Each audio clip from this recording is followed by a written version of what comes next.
The NBA draft, the rumors are flying, the reports are fired up, and me and Jacob Moreno are here to break it all down. Jacob, how we doing, my man? A lot has happened since the last time that we hopped on here. The speculation is growing, the news is flowing. How we feeling with 21 days until draft night?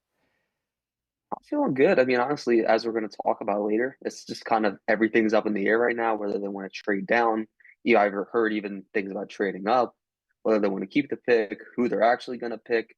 It's just a lot of different stuff, and I really have no idea what to expect. But I'm just taking it day by day. I think, whether they keep the pick or, potentially trade up to get like a rotational guy plus whoever, I feel confident in what this front office can do because they've done a lot of things controversial, but one thing they have always done right is kind of finding diamonds in the rough and also selecting in that lottery range. So feel good.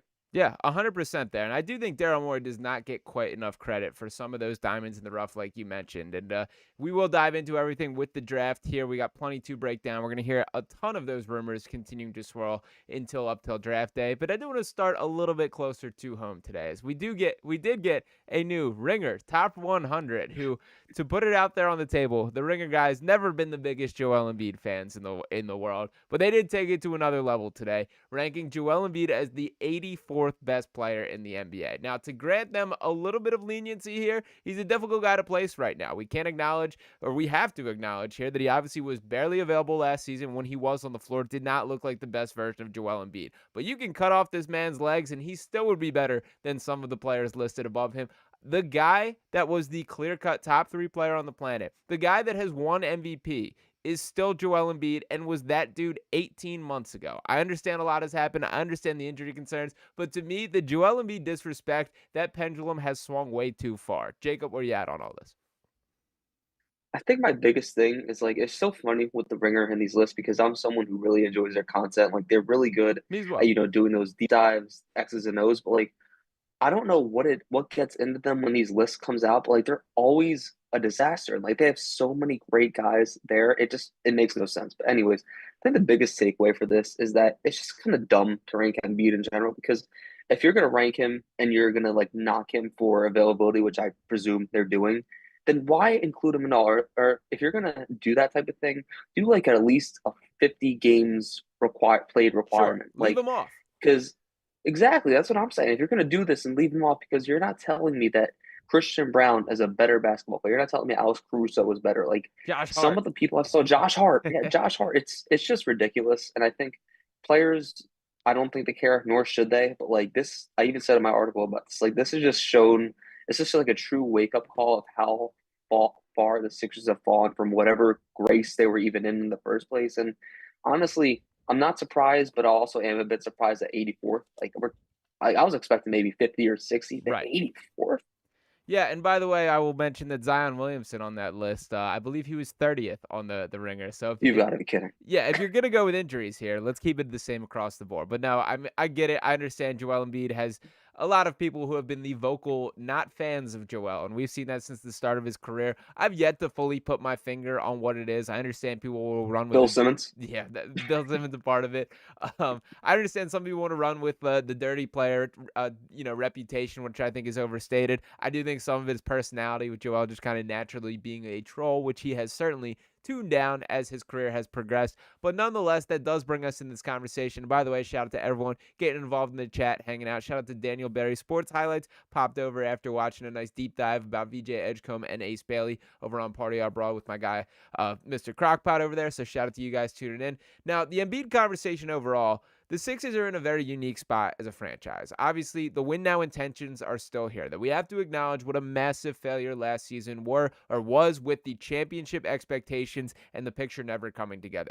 You still have Joel Embiid on a contract for several more seasons. You still have 3 more years of Paul George. Tyrese Maxey continuing to progress, who's sort of the middle tier of this sort of category. But just from a philosophical standpoint, Jacob, does any of this impact how you look at the third pick overall? Or do you think forget all the context of this team, just take what best player is available? I think I think my approach, honestly, ever since the entire Embiid uncertainty, all the way back in October, I think my approach is that the unfortunate reality that yeah, the East is much more open than we thought it would be.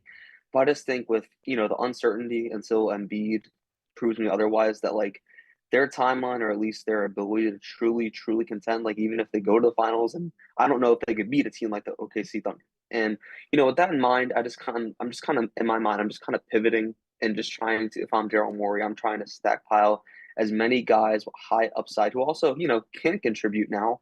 But like the main focus for me, if I were working in the front office, would be, we have this core for however 2, 3 more years. But I think, being able to build and kind of bridge eras in a way where you have Maxey, McCain, um, whoever, Ace Bailey, VJ, whoever you want to get. But as long as you get somebody here, and hopefully that somebody has upside, like, also isn't a DNP in his first season or two. I'm not saying Ace or VJ would be, but just, theoretically. So I think that's the main focus, just kind of having guys who can bridge the era, but also, extend your window to what it would be with Embiid from 2 to 3 years to maybe 5 to 7 years. Yeah, I do think, to be honest, I'm treating this pick pretty much independent of everyone on roster. I'm looking at this from the concept of who is Exactly. the Yeah. best player, not just for the Sixers, but overall. Who's the guy that when we look back on this draft 10 years from now, are we saying that was the third best player or maybe even best player in this draft? Who knows what happens to Cooper Flag? Who knows what happens to Dylan Harper at this point? A lot that can go down, but that is sort of my mindset there. They can't close the door on this Joel Embiid era for the people that are the constant trade Joel. More of the way to look at that is who's taking Joel at this point. And I don't mean that as a disrespectful thing to him. There still is a very relevant, a very talented, and a very impactful basketball player in there, even if he's not the MVP version of himself. But the reality is, all these frustrations that Sixers fans can feel on the injuries, the lack of availability, you can go down the list of frustrations you may have. Every team sees those same exact things. So there is not this out in the direction. Now, with that being said, I think everything you can get from Joel, almost from here on out, should kind of be looked at as a bonus. And for the Paul George side of things, I do think Paul George is straight up going to be better this year. No, he may never be the max virgin contract of himself, but he shot 20% on open three-pointers last season. That's just not Paul George, man. Like, we've known this guy who's been around the NBA for so long, so those guys are still a part of the plan, but I do think quietly, whether we want to acknowledge it or not, the Sixers have sort of turned a page to this new youth movement. There's a reason Quentin Grimes is returning. There's a reason Tyrese Maxey is being, the face of the franchise in the way that he's presenting. Jared McCain out there at the NBA Finals right there. And let's not forget how dynamic his rookie season was. Justin Edwards, another guy. Adem Bona. They've done a really nice job collecting this young talent, and that third pick could very well be a piece of it. So to bring it to you with a question here, we continue to get reports such as this, talking about the mixed signals that these Sixers have. This coming from HP Basketball here, and talking about that sending out mixed signals. Basically, what this is discussing is the potential to trade. Is there a world, Jacob, where do you consider maybe a player, some of the guys that have been floated out there, the Trey Murphys, the Herb Jones, the Cam Johnson, these are not nobodies by NBA standards, but is it worth it to add one of those in a potential move for the draft, or do you think the right move is to get this next young piece and continue building that youth foundation? I'm sorry, Sean. I want to build off your previous point Sure. before I answer that. I was thinking of like earlier in the season, I don't know, considering their success now, like for a team for Joel Embiid, I was thinking of the Pacers because if, like I said, they're in the finals now, so this is a thought I had in like January, but like it kind of dawned on me that maybe like a package of like Miles Turner, Ben Shepherd, Jarris Walker. I don't know if his value is that high at this point, but like something like that could be interesting because it almost like if there's a world where the Pacers get dominated inside by a team like the Thunder, where they kind of Sure. want more of a front court presence and they want to take a gamble on a beat. I don't think it's realistic at this point. It almost kind of reminds me of how the Nash Suns did with Shaq. I think it was 07, 08. Well, we saw how that went, but yeah, I thought that was an interesting idea. Not as much anymore. I just feel like I should throw that out there. But to go back to this, I think the thing that they should be focused on is listening to any offer possible. You have to do your due diligence because there are several teams who what we can say got screwed in the lottery. Like talk about Utah, Washington, Brooklyn, and they're all teams who are likely going to be trying to trade up. So with Brooklyn, you have guys like Cam Johnson who would be an excellent fit for this team. I don't know how you can make a trade work because I know the popular one that's been out there is combining all the player options, Oubre, Right. EG, and Drummond, but that has to require them to want to opt in and kind of make that work, which obviously I don't think they will. Right. So I don't know what could happen there. I think New Orleans is a very, very interesting one because Trey Murphy, he's making 25 a year, so I don't think it's too realistic unless you include a third team because you're if you're the Sixers and want to make that financially work, then you probably have to throw in Paul George and stack on Herb Jones at that point. New Orleans is probably hanging up. But I think speaking of Herb Jones, definitely a realistic guy, a guy I would love. And definitely if I'm the Sixers, a guy who I would consider packaging the third pick to acquire because Herb Jones is one of the best point of attack defenders in the NBA. You know, solid shooter, just exactly what a contending team like the Philadelphia 76ers needs. So if I'm Daryl Morey, I'm kind of exploring everything, but I'm not trading the pick just to trade it, is what Yeah, I'm I trying to say. mean, I feel similarly there. I kind of have a line drawn at like I absolutely want them to walk away with where I would probably cut the line off is a top 12 player in this draft. That I do think it's important to add a key piece to this youth movement. That I think there's really something to. Like I still think there's a world where people are not accepting or aware of how good Jared McCain can truly be. Like I get it was a small sample size. We have to wear that. We've seen the fluke rookie seasons before. We've seen Michael Carter Williams. We've seen Jahlil Okafor. But I'm telling you, man, It's not that. it's It is not not that. that. Yes, the way that he moved around, the way that he is a perfect fit for modern basketball, the way that he is shot ready every single time that he catches the ball. I'm in on the Jared McCain experience, and I will buy as much stock as it can be sold to me there. So with that in mind, there, I kind of like the concept of sitting at 3 and just taking a player. There's also a case to be made about some of the financial flexibility. It is difficult. It's kind of a sliding scale across the board here. If we want to bring up Gershon Yabusele, who we all love, there is a increased chance that you could retain him if you slide down a couple picks and talk about that. But it's all pretty tough to kind of get in the weeds, figure out that. And again, it's a moving scale based on how this all kind of comes out there. So I think you're kind of playing a dangerous game. It's a unique opportunity to have the third pick, and I personally think they just capitalize it and take it. Do you think that's a fair conclusion to kind of come on here? No, definitely. But if I were to play devil's advocate, I could say that's also a reason maybe why you want to try to trade for Cam Johnson or Herb Jones because Sure Gershon thing. Yabusele wants the full MLE, which is I think 14 mil. The Sixers won't be able to offer that if they want to re-sign Quentin Grimes, which obviously they want to. So maybe it's important to kind of get like a starting caliber power forward locked up, so that way you can have Grimes, have Cam Johnson, Herb Jones, whoever, and also walk away with a pick. So that's another option they can do. Because obviously, I think heading into the summer, we'll talk more about exact numbers, how to resign Yao, how to resign Grimes, but definitely something that should be considered as well. Yeah, and the only thing that I kind of want to like toss in the mix here, like with all this conversation, it's really interesting to me how Daryl Morey has just outwardly spoken about Quentin Grimes being like a part of the youth core here. Like I get you obviously when you traded for him intended to bring this guy back, he still is a free agent technically. So do you think that's worth reading into? Because I kind of think it is. I think that Quentin Grimes is 99.9% chance coming back. I mean, Daryl Morey last night even reposted a video that the Sixers posted talking about Yeah, their young core. And like you said, that included Quentin Grimes. And I think he even appeared on the rookie before yeah. the draft lottery, I believe. And he like excessively talked about, you know, how he's confident in his ability to bring Grimes back. And like, if anyone's not familiar with how the salary cap works, if a team offers Grimes an offer, like say the Nets, right? Because I think they have the most cap space in Yeah, the that's league only heading the into the only real offseason. threat is the Yeah. Nets for this. So say they offer him like something like three, 4 years, 15 to 20 mil a year. The Sixers can match that regardless if, about the tax apron or anything. So as long as they have his bird rights, which they do, they can match it and he'll be back on the roster, no problem, which is why everyone is so confident. And I think Grimes is it's a must. I think everyone could pretty much unanimously agree with that. Even if his late season numbers in the middle of the tank weren't exactly what we're going to get, he's still a high level 3 and D guy who is going to contribute, especially when it matters. Yeah, and don't take that as me disrespecting Grimes or not wanting him back. I do want him back on the Sixers team, but it is a little like eyebrow raising to me that with such, confidence and finality that Daryl Morey is just openly speaking about Quentin Grimes like he's a No, part yeah, of for this sure. Sixers team. So I do think that is worth noting as we bring in a lot of these conversations here, but I do want to swing things over to the overall number 3 pick here. And for starters, actually one more report before we get fully into the draft season here. This also coming from HP Basketball here, saying, quote, one Western Conference team not in connection is said to be interested in Bailey and trying to find ways to move up to get him. The team has some assets that the Sixers would probably like, but they aren't going to be wowed by. It's a good starting place for a 3-team Paul George trade there, though. That's interesting to me as well, as why is Paul George Hmm. even becoming a part of this conversation here? So what was your reaction to reading that quote, and how much do you think that there is a little bit of fire there?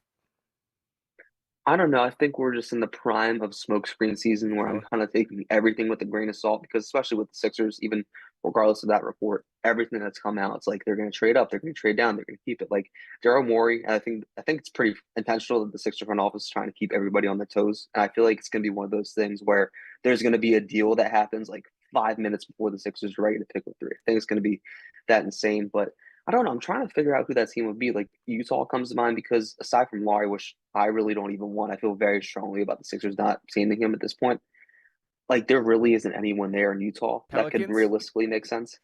Pelicans, but like the thing is, the Pelicans have a few guys. Obviously, Herb Jones, Trey It's Murphy, true. who the Sixers would love, but maybe they don't love them in the front office, and that's why it's worded like that. But I think Pelicans and Jazz definitely come to mind. But like who, I don't really know out of those two teams who would want Paul George. Maybe I don't know, like And that maybe the also Jazz because that also means we're talking about a big contract if we're talking about a three-team yeah, Paul George trade. Mhm. I don't know, maybe Utah would because they hired Danny Ainge's son, I believe, They and did. he said that something about you're not going to see them load managing guys. Maybe they want to be more competitive, but I highly doubt that too.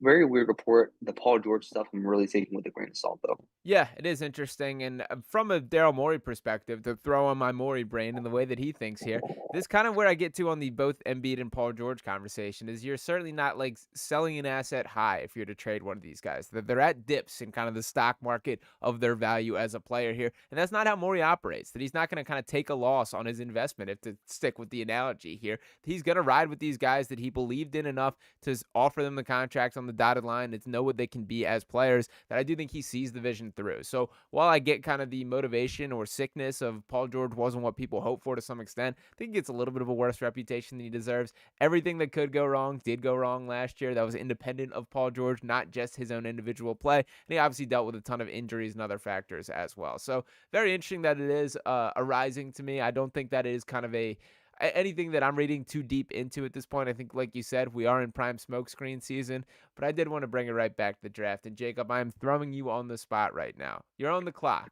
It's the third overall pick. Number one, Mhm. Cooper Flagg. Number two, Dylan Harper. Number three, Jacob Moreno would select. Can Go. I get myself fired? Yeah, we'll let you gotta extend it your job forever. We'll put it that way. No, I'm just joking. It's such a difficult question. I think I've said it on Twitter at this point. Originally, I was very high on Ace. I still think he could be a very good player. Don't get me wrong. I would be happy if the Sixers took him. But I think at this point, the pick is VJ just because, like we talked about right before we hit record, right?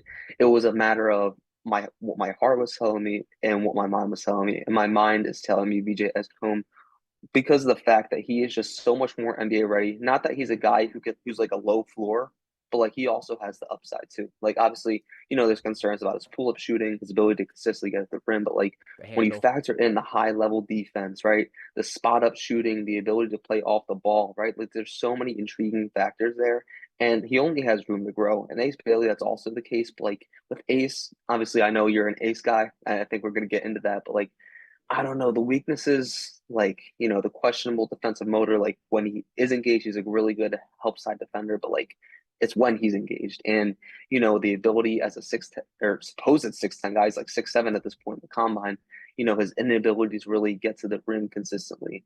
Like I don't know, the only sure thing for him I can see is like kind of like, the high volume perimeter shooting, but like he's definitely going to be a guy who can, if he does hit that upside, an elite shot maker, but I don't know. I'm just kind of weary of his three-level scoring ability, especially with decision making as well. And he's had some very interesting quotes I'm sure you've seen throughout the week about how, if his team needs a bucket, he's going to get the bucket. He thinks he's a great passer, but when it's time to get a bucket, he's going to get that bucket. So it's a very interesting debate, but I think right now I'll go VJ, and you can now present that counter argument. Yeah, PR training, not something I would throw at the top of the strengths of Ace No. Bailey by any means. Um, but I mean, the tough part about that conversation is when you're a baller, when you're playing well, people love that kind of stuff. Look at Anthony Edwards as a clear-cut example. If you don't turn out to be that guy, Carmelo Anthony. yeah, yeah, Carmelo. Like the guys that talk the talk and walk the walk, it plays. People love that. It's awesome. But the problem is, if you don't back it up, that's when the heat starts coming and everyone starts feeling it there. I am an Ace Bailey guy, and here is kind of my pitch. For starters, I do think this is a unique opportunity that you get the third pick.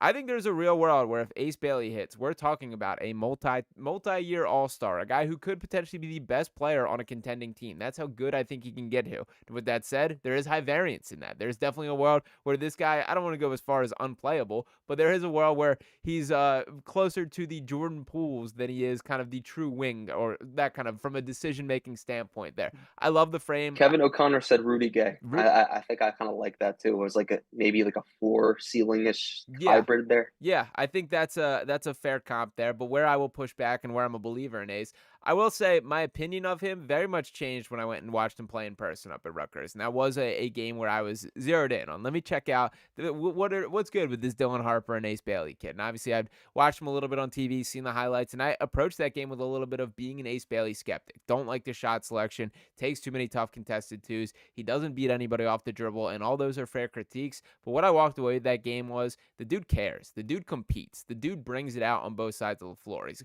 chase down blocks, the tools that he does have. And if he's willing to accept the role in what should be his role from day one, which is essentially a 3-and-D guy with a little bit more juice than that, and then add to that as his NBA career progresses, that to me is the pathway to this guy growing to the fullest potential. And I think the Sixers, to be honest, are a team with a structure that's perfect for him. And again, that is dependent on this between his head here. If he's willing to accept that and not play the way Ace wants to play constantly, I think Rutgers, the situation that he was in, was pretty much as poor of a possible opportunity as you could ask for him. For the assist numbers, for a player to get an assist, the other guy has to make a shot. And I do think that he ran into It's that almost like problem. AAU vibes. Yeah, yeah. And that's another point to bring up too. Like when you think about the trajectory of a top prospect these days, it's pretty clear that they go to a prep school, they do a one and done, and then they're a top pick here. When you look at Ace Bailey, not really the case whatsoever. They did 4 years of public high school down in Georgia, has never really, in my opinion, not that I know these guys personally, but had a coach that has coached him properly. I think he's been able to sort of play the way that he wants forever, and that's not going to fly at the NBA level. It flew at Rutgers, and you could make the case that these bad habits are ingrained or whatever, but I think that there is like you get this guy on the right path, you get the mindset right, and there's just too much talent to pass there. Yeah, but to combat that, I think to your point about him being able to fit in a guy like Nick Nurse's system, VJ Edgecombe is that perfect mix of a Nick Nurse and a Daryl Morey guy because obviously, as I mentioned, floor spacer, guy who can play both sides of the ball. And then you have Nick Nurse, who, we've talked about at length, the good and bad of the system is how his defense is kind of, predicated around fighting hard off screens, forcing turnovers, making plays defensively, getting out transition. VJ Edgecombe quite literally is that. So it'll be interesting. I think Ace, he has a lot of issues. We talked about it, but during my Ace believer phase, I still think it's true. Maybe not as much, but I feel like all of his issues with good coaching and proper development are very fixable. That's how I And I feel. think with Ace, Yeah. yeah, I think with Ace, like he has to play. He can't be one of those rookies where like he can't be in a rookie Tyrese Maxey situation where he, occasionally plays here and there, plays garbage time. That can't be the case because he's way too raw for that. So either you get him consistent minutes in the rotation, or you. It might sound crazy, but you send his ass to Delaware because he needs to play and get reps. And sitting him on the bench will be so bad for his growth. And I feel very strongly on that. Yeah, I think that's a fair point. I also would point out, like, when we talk about the decision making, their IQ or feel, which are all pretty strong critiques that are thrown his direction, I think he's got some really good instincts as an off ball cutter. That's going to be something that the Sixers Yeah, for truly sure. have never had. And him as a lob threat, some of those backdoor, those are things that I think would be a perfect fit. And from a positional standpoint, I think there's a role from him from day one, man. Like, I think there are legitimate minutes. I'm not talking about him stepping into the starting lineup from day one, but I do think like a 20 plus minute per game guy, you can find those opportunities for him, and I do think that benefits everyone. Now, I did want to swing the conversation still on VJ a little bit. From your viewpoint here, what do you think the ceiling of VJ Edgecombe is as a basketball player? I think we're talking about an all-star caliber, two-way high level wing. And I think no matter if it's the Celtics, the Sixers, the Thunder, you could always use one of those. And if you get a guy who is that like we talked about last episode we did this someone compared VJ to like an adopted Thompson Swift. And I think it's a perfect way to describe his defensive upside. But once he starts putting together the on-ball creation, the decision making, and you combine that with his off-ball skill set that he already has, you were looking at like an elite player who can not only, raise your floor, but also be critical in playoff moments because those are the guys who are flourishing right now. I think, if obviously you're paying attention, I'm saying if anybody is paying attention to this playoffs, it's being dominated by teams with guards who are multidimensional. You look at the Pacers, TJ McConnell, Andrew Nembhard, guys who can, operate and keep the offense steady without Tyrese Halliburton and guys who can defend. Look what Nembhard did to Jalen Brunson in Game 6. Then you have the Thunder, who literally epitomize that. Aaron Wiggins, Casey Wallace, Shea, Alex Caruso, just all these teams are finding such great success with guards who can do a little bit of everything. I feel like VJ really fits that, and especially with the era that we're entering in this, non-big three, filling out the roster with two-way guys who can do a little bit of everything. I think we even saw it, last season with the Celtics at their peak during their finals run. Just a bunch of guards who can just do it all, and that's really the blueprint for success nowadays. So I think VJ really fits that new vision. Yeah, the only thing that I'll push back as far as I'll start with kind of your overall point here. I think too often we fall down the trap of it being kind of a copycat league, the NBA, that I think we watch a team win and we think all of a sudden they have the blueprint. And it falls apart pretty quickly. There was a time where it was you have to have the big three. And then all of a sudden, like to even just keep it super recent, like when the Denver Nuggets won, the blueprint was, oh, you need a star and you need all these high level role players around him. And Nikola Jokic has never played with another all star. And then the Celtics win, and it's you need as many versatile, switchable wings as possible. Right now, this year, it feels like the takeaway from these playoffs and these two teams, the Pacers and the Thunder being in the championship, is going to be you need more depth than we've been given credit. And that's going to change until the next year or whenever the opportunity is, where a team rolls in with 6 guys and plays a super tight rotation. And then it is all, oh, you only need these guys. So I don't think there's one true blueprint for winning is kind of my overall point there. I think every team has individual strengths and weaknesses and holes that they have to cover up. And like you should approach that from your own individual mindset. Now, to bring it back to VJ here, I have some real questions about the handle. I don't think it's like good enough from the NBA level as far as like an attack the basket thing. I think that he's gonna be a guy that it gets a little like bullied when it comes to when it is late game trying to break a press. I don't think he's ready for that. Now, in fairness, and this needs to apply to all these guys, he's certainly not a finished product. And guys like Jaylen Brown weren't capable of these things when they came into the league. So there's certainly levels that he can continue to take his games from or take his game to. And as far as like the Thompson twin comparison, I see it from a mentality standpoint, and the dude is a real deal defender. I do think VJ is going to be an excellent NBA defender. The motor, that's what I'm saying. The Yeah, motor.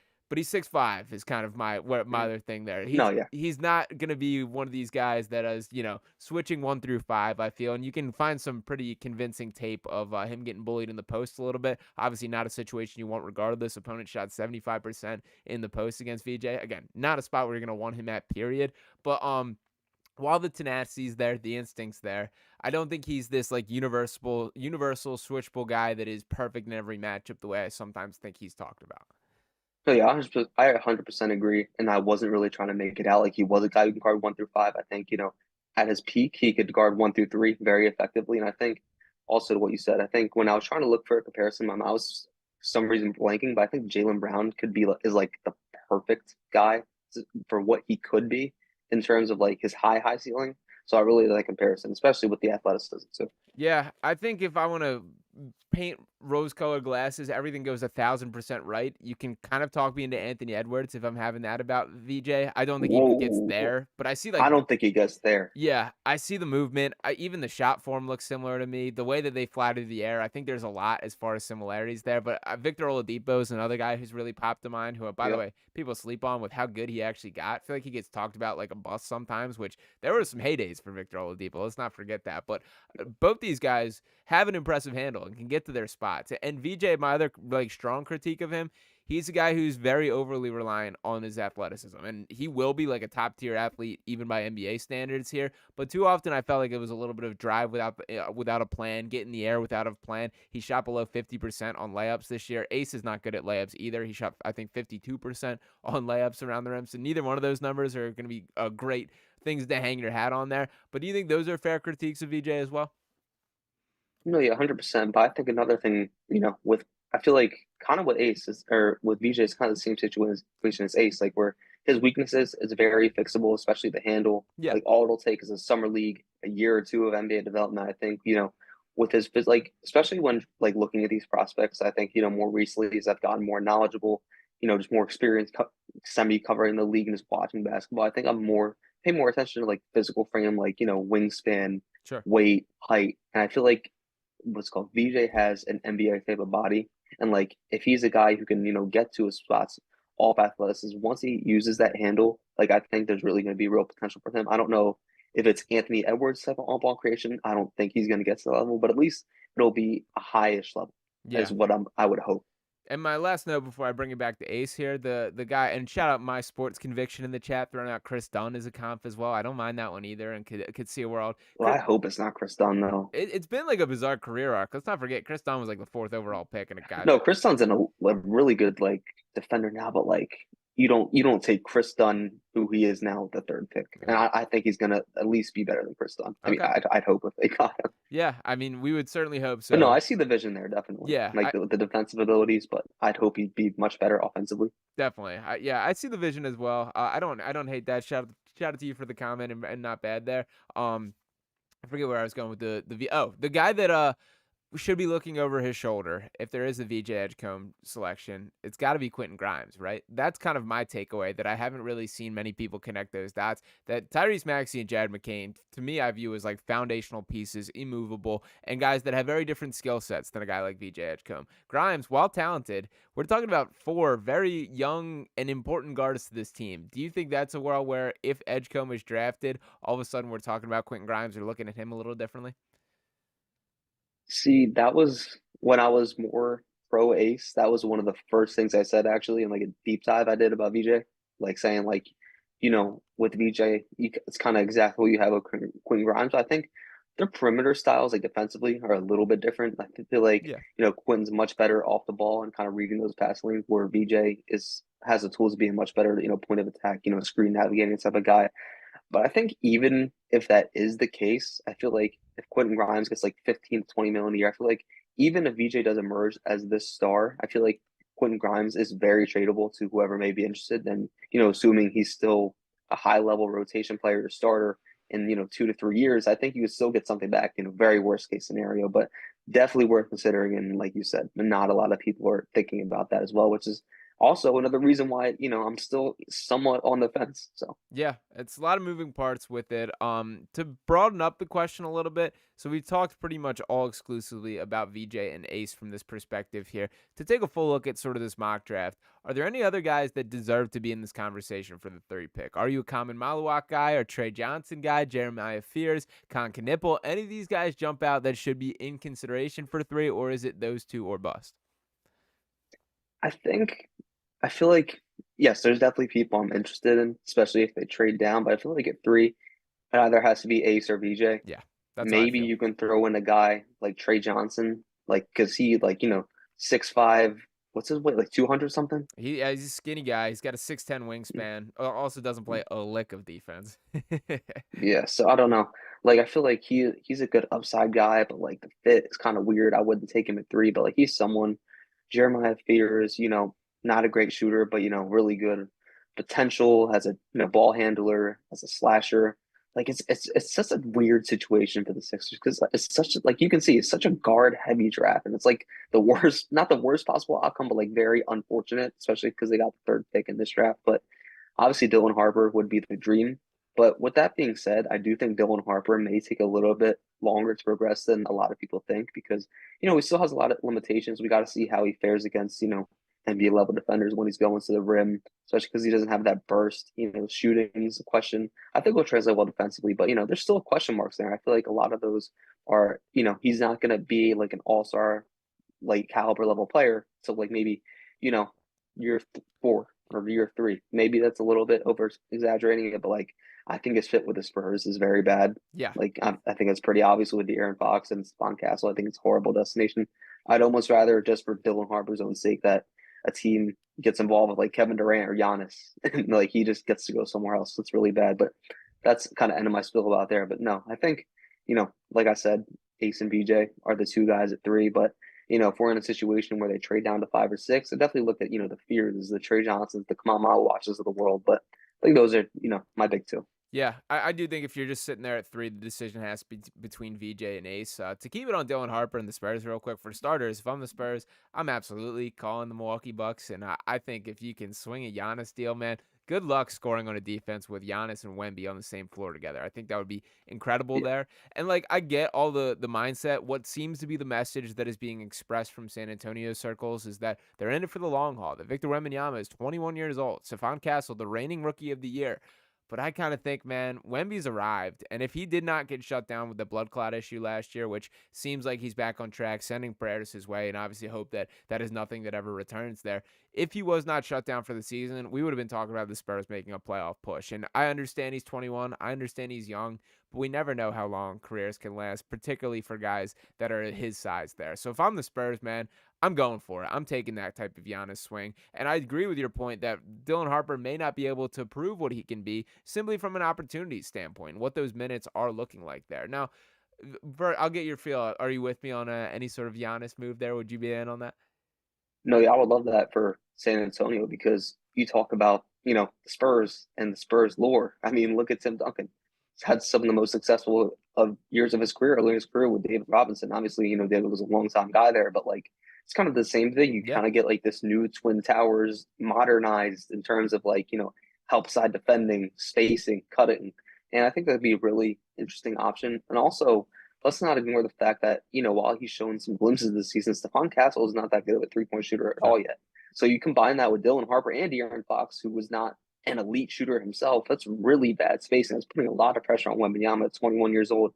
And, Wemby has shown great strides as a playmaker. But, like, if you put him in that situation where you have three guards who can't really shoot at an elite level, you're really going to really force him into some very uncomfortable situations as a facilitator, getting double, tripled in the postseason. So who knows? But yeah, I think, being able to take a swing at a guy like Giannis isn't a must, but it's something they should really consider. Yeah, I would do it if I'm the Spurs, or at least try and have the conversation. And Milwaukee's in a tough spot there. But to keep it on Dylan Harper in regards to the Spurs here, one thing that's been really strange to me through this draft process is it feels like when you talk about these pair of Rutgers kids, and we can't ignore that it is strange that we're going to have likely two of the, at worst, top four picks in the draft that went 15 and 17 at the collegiate level and did not qualify for the NCAA tournament. But I feel like when you talk about Ace Bailey, that's constantly brought up. When we talk about Dylan Harper, pretty much don't hear a peep on that.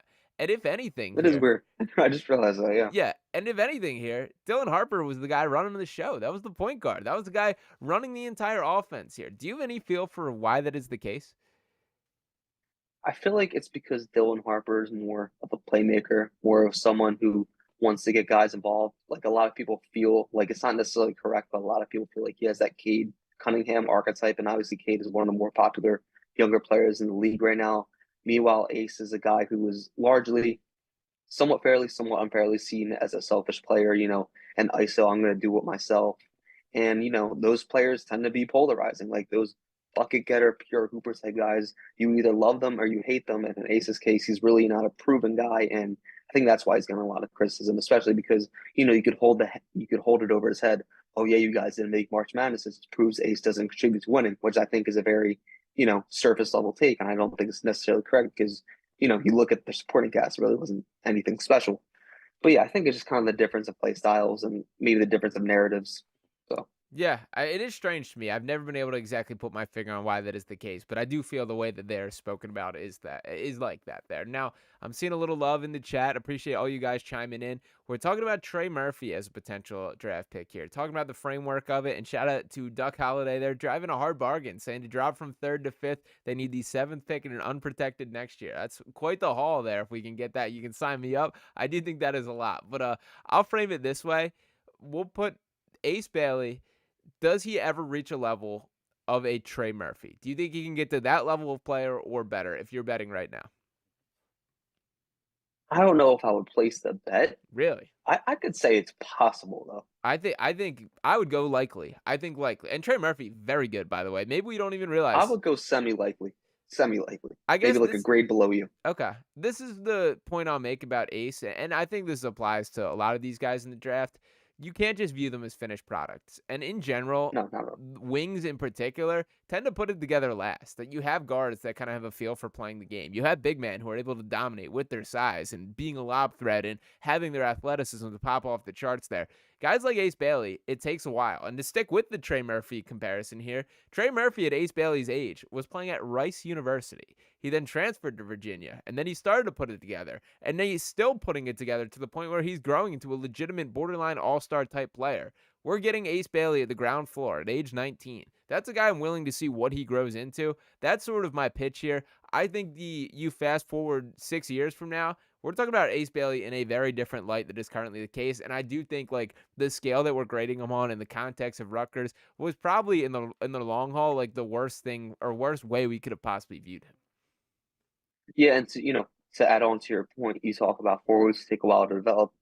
Ace Bailey may not have the same ceiling or really necessary play style, but you look throughout the past decade, Paul George, funny enough, guy Freshman. who's on this team, Yeah. pure athleticism, had took a few years to really mold his game, but once they did, the Pacers were one of the most formidable teams in the East. Went toe to toe with those Heatles. So you got him, you got Kawhi. Obviously, I don't think Ace has a defensive upside, but Kawhi is a guy who over time with the Spurs evolved his offense, evolved his playmaking, really became this transcendent, elite, arguably the best two-way player in the league, during his peak. I think he was. You also Giannis. And I think, Yeah. that's a lot of guys, a lot of play, Giannis is the guy who a lot of prospects are saying, I could be Giannis, but I feel like I've seen that a lot in these draft interviews. But It's tough. Giannis obviously came in very raw, very athletic, and I don't even think I really need to elaborate on what he became. He became one of the greatest power forwards to ever do it. So Two-time I MVP. think, yeah, to your point, Yeah. yep, to your point, yeah, like forwards, like those lengthy forwards, they really, they do take time to develop, but the payoff could be there. And we kind of talk about raw skill sets with Giannis, Paul George. Ace Bailey kind of has that same, questions like a lot of very raw, unpolished skills, but if it hits, it really hits. So I feel like that's really the big intrigue. I feel like that's why you're so bought in. Yeah. It's just I'm not against Ace Bailey at all. Like I said earlier, I would love if the Sixers picked him. I just think it's a little bit too much of a gamble for me to be like fully on board. Yeah, I get it. It definitely comes with risk because for every guy that we just mentioned, there is a Josh Jackson or a guy that Yep. never puts it together there. That it happens frequently there. Evan Turner. Evan Turner, yeah, we saw that one up close and personal here. So I get it. There's certainly a risk. That's where I ultimately land in this conversation is when you think about the future of the Sixers team. I'm willing to buy that lottery ticket that there is a world where we're talking about an Ace Bailey, Jared McCain, Tyrese Maxey core moving forward with Quentin Grimes, with Justin Edwards, with Demvona, the next generation of Sixers basketball. I kind of feel like is already being established. I'm willing to be patient with that. And the last message with this pick in particular no guy that they pick with this third pick. I don't care if it's Trey Johnson, Ace Bailey, VJ Edgecombe. This pick is not going to make or break the Sixers season. What makes or break the Sixers season from an actual, contention standpoint is Joel Embiid's health. It's Paul George bouncing back. It's Tyrese Maxey continuing to ascend and put it together. The third pick in a vacuum is not going to slide things one way or another. You think that's a fair assessment? For this season, yeah. But we're Yeah, talking obviously, long I'm term. sure you'd agree if we're talking about the long term future, this could be absolute hell if they don't hit. So here's Sure. hoping. I feel like I said in the beginning of the show, like very confident with this front office's drafting ability. They've done some controversial things with trades, but one thing they've always done well is draft. Whether it's Isaiah Joe, shout out to him going to the finals tomorrow, or Yeah. Tyrese Maxey and Jared McCain. So I'm confident. Yeah, 100%. And another area where they have constantly hit on has been the second round here. So the Sixers not only just have the third overall pick, but the 35th pick in this draft, a pretty valuable second round pick, as you do kind of get a chance to see who are the guys that are falling, who slips out of the first round that you did not expect there, and who are the guys that we can jump in on. So before we wrap up, Jacob, are there any second round guys with that 35th pick that have popped off the page and jumped to you? I think there's a few guys. I don't know if I'm saying his name right. I do Thiero. Yeah, from Arkansas? Yeah. Yeah. hmm Good driver, very elite defensive tools. 6'7", could play that forward role. I think he could be a really interesting two-way guy, especially with Delaware. Have him develop some perimeter. I think he could be, a solid player. And I think, especially if they draft Ace, someone I'd really be interested in. I don't know if it's necessarily reach at 35 is Tyrese Proctor, because Love him. as you've seen throughout March Madness's run, very good two-way guard, just kind of an all-around guy who could potentially be a rotational guard in the future. I think if you're pick 35 and have a chance to get a guard like that, you should definitely take a flyer, especially if you get a forward with the third overall pick. Janai Broom is also interesting, but I don't know. I feel like because they have a Dembona, not that they have the exact same skill set, but we're talking about like a backup big who is I think Dembona is kind of almost similar height. So I don't know, maybe Janai Broom is a guy there too, but there's some options. Nothing I'm overly crazy about. I feel like my dream, but I don't think it's really realistic, is Danny Wolf somehow falls, That'd but be I crazy. feel like he's probably going late first. I love Danny Wolf. That would be amazing if he could fall that. I like Daryl as well that he mentioned there, and I'm also not 100% confident on the pronunciation there. I've seen a lot of Ryan Kalkbrenner mock to them, who was obviously the big Ooh, man out yeah, of Creighton. hmm might go higher. He could, yeah. Interesting. Like I feel like I never know how to place these guys. He felt like he's been in college for like the past decade there, and we kind of saw with Zach Edey, like he played a role for the Memphis Grizzlies team. I think Edey's a better basketball player But when than it came to the playoffs, yeah. it was rough. And It that's was gonna be very the rough. same story with Kalkbrenner. In fact, I would argue And is that fixable? I to be honest, I don't think so. I think when you're Yeah, this frame, this height, there's just gonna be limitations there. And frankly, I think Memphis overall did a pretty good job incorporating Edey. But with the second round pick, yeah. I don't mind it as a flyer there. I personally would rather take a little bit of a different swing. Cedric Coward is a guy who seems to be climbing, and it looks like Oh, I think he's gonna go not late lottery, but mid first round, yeah, it late seems first like round. he's really made a jump there. I love him.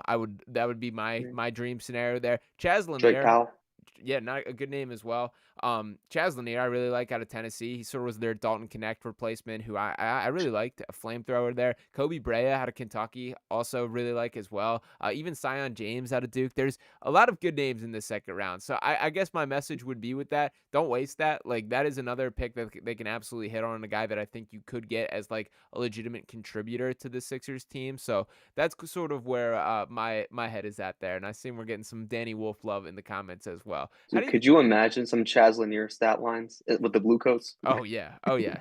Crazy. Watch out, Jared Brownridge Mm. for sure. No, The way he'd be throwing it up there. But yeah, mm. I'm seeing some Danny Wolf love in the comments. Before we wrap up here, how do you think he projects at the next level? 7 feet tall, a guy that they were running double big man, double 7-footer pick and rolls last season at Michigan. Pretty special stuff. You're in on the Danny Wolf experience? I think I am. I think the athleticism might be a concern, especially with the 7 foot frame, how it translates. But like he almost reminds me of a worse Franz Wagner. Yeah. And I think if it's not an elimination game in the playoffs, I think that could translate very well. So I'm all for like versatile, taller forwards who can kind of be an offensive type of engine. So we'll see. I think that could definitely be if the Sixers do pick him and he does hit, I think he could be a very interesting like player because they really don't have a guy who can kind of create offense from that forward position. I mean, they have Paul George, but like a power forward type of guy who can do that. So it'd be really interesting. I would love to get that kind of experiment. Last thought before we hang up here because it sparked my thought process. So forget the CBA, forget the contracts, any of the details here. The Orlando Magic call you right now and say we want the third overall pick. Here's Franz Wagner. You do it? Don't do this to me. Don't do this to me. Not. I'm out. I'm saying no. Really? Yes. I don't trust the shot, man. And it's gotten worse like 2 consecutive years now. And it's like, I do think Orlando needs to break them up. I do think that they have a bright future. I like the way they're trending as a team. But I do think the Franz and Paolo is going to be the new like Jason Tatum, Jaylen Brown, except neither one of those guys I think are quite as good. We'll see what Paolo turns out to be. But I'm kind of a Paolo or a Franz Wagner skeptic. Does Orlando want Jared McCain or Tyrese Maxey? In this case, we're talking just for the 3 pick. Would we get their pick? No. Straight up 1 for 1. Shit.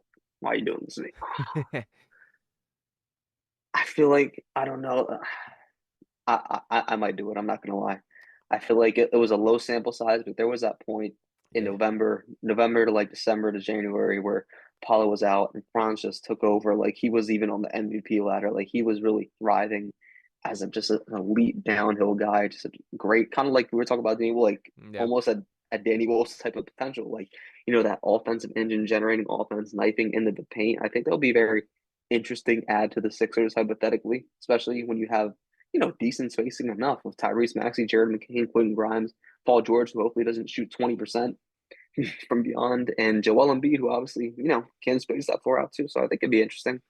And he would definitely, I think, if they had Danny Wolf, I think on paper, they would, or not Danny Wolf, I'm sorry, Franz Wagner, they would, on paper, probably be the best team in the East. So, Yeah, very fair there. I think I'm probably in the minority in saying no, that I think most people would be in on that experience. But yeah, I mean, I'm a Franz skeptic there. I do think that the wheels may fall off a little bit on that experience, but we'll see. Maybe he proves me wrong. Would love to see it. So Jacob, any final thoughts before we wrap up here? Anything else that you want to plug? You've been doing a ton of awesome content, so make sure you follow him on Twitter. But anything else that specifically you want to shout out? Yep, just typical work on the Sixers sense. Catch articles for me pretty much daily there at this point. Sixers page, Sixer Country, always posting out content. Twitter, obviously, J Marino 76ers. And my main message is throughout these next few weeks, we're going to get a lot of reports about a lot of different possibilities for the Sixers. And just like I said earlier, realize it is smokescreen season. These are probably coming out strategically and to always take everything with a grain of salt, especially until draft night. So, yep, that's my final thing. Absolutely there. My last call to action for you guys tuning in here. I did just throw up a poll right here on the Sixers Digest YouTube channel. Ace Bailey, VJ Edgecombe, or other. Do want to hear the pulse of you guys listening in. If you're on the clock, if you're Daryl Morey right now, who is that name that you're saying up at the podium? Do want to hear that answer below. Appreciate each and every one of you guys that did tune into this stream here. Always great hanging out with Jacob. We're going to do it again for sure before the draft and have plenty more to break down throughout this offseason. There are better days ahead than what this desperately drastic season was for this Sixers team. So appreciate you guys hanging with us tonight. And always, we'll be back talking to you next time right here on Sixers Digest. Peace.